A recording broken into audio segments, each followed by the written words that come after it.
What's up, everyone? Welcome to Among the Fence. My name is Aaron. Today we're checking out the new album, Searching for Solace by The Ghost Inside. This is their sixth studio album and their second since their triumphant return after a 6-year recovery from the horrific bus accident that happened in 2015, an event that devastated fans and also everybody within the metalcore community. Being one of my favorite bands, I was deeply saddened about what happened, mostly to the band members, because it was just such a sad thing. One person died, their drummer lost their leg. It was the worst thing that could pretty much happen to a band while they're out on the road.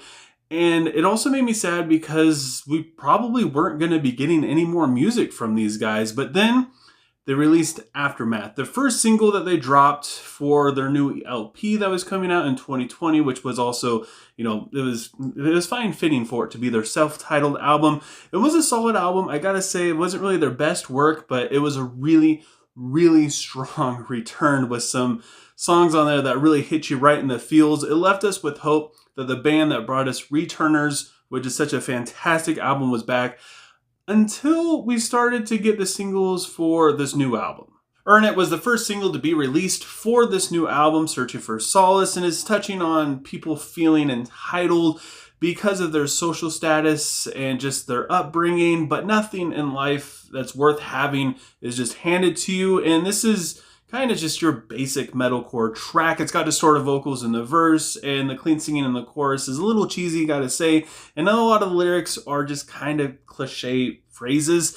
It doesn't really get much better with the next single that was released either, Death Grip. Sure, it's heavy, but it is also a little overproduced, and it sounds like something that Gideon would write instead of The Ghost Inside, if you're familiar with that band at all. The synth, I gotta say, is pretty sick. This song is about fighting to create your own destiny and changing your life kind of on your terms.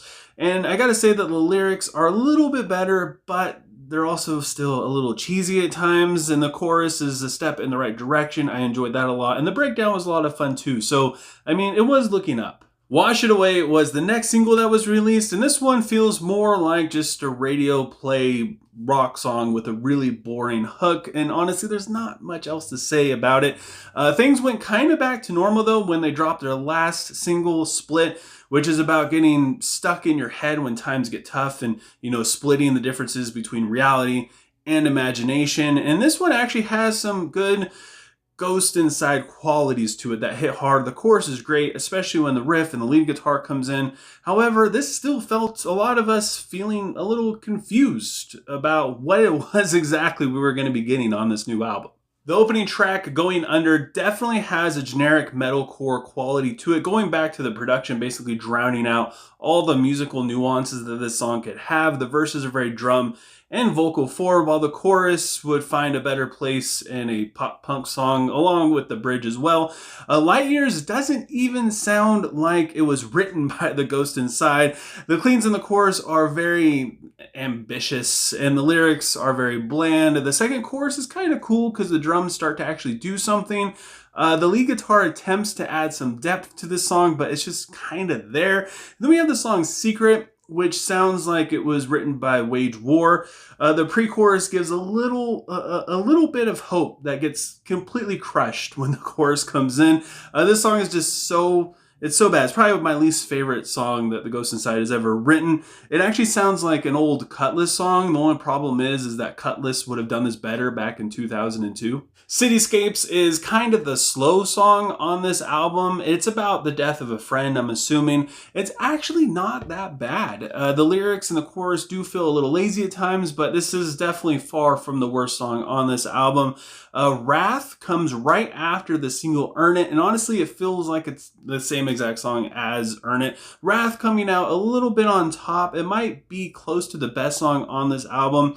It does have some laughable moments, though, like when he screams shadow boxing with my own fists in the second verse. Whose else's fists would he be shadow boxing with? I don't know. Sometimes it feels like the lyrics, he ran out of creative ideas. Like, they're just not really there.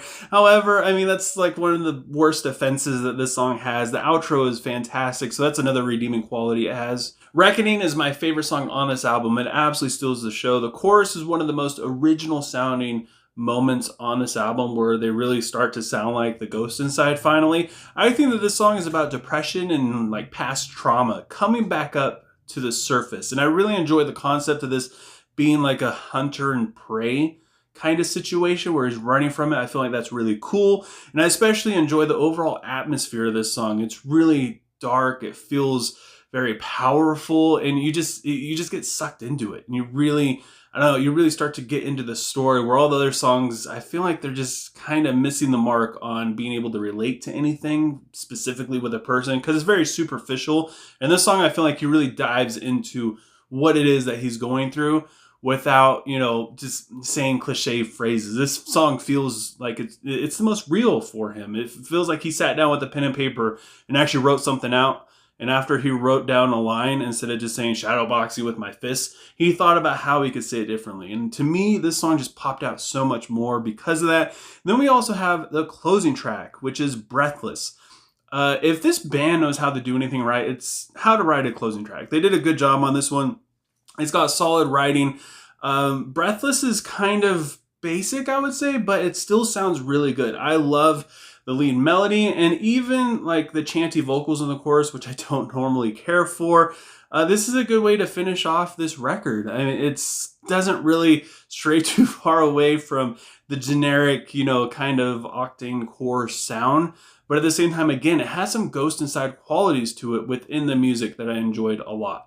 This album has some very good moments. Unfortunately, it's separated by some very generic metalcore, and it just feels all very mediocre compared to what you know this band could do like from the past, which it's fine. I mean, a lot of bands change, and a lot of the stuff that we loved in the past is going more into this like octane core kind of stuff. But it would be nice if they could at least hold on to their identity, especially a band that has such a signature sound like the Ghost Inside. So it makes me sad that, you know, they're losing that. And I don't know, this album fails to invoke any emotion or even really be entertaining. So with all that said, I got to give Searching for Solace by the Ghost Inside a 4.6 out of 10.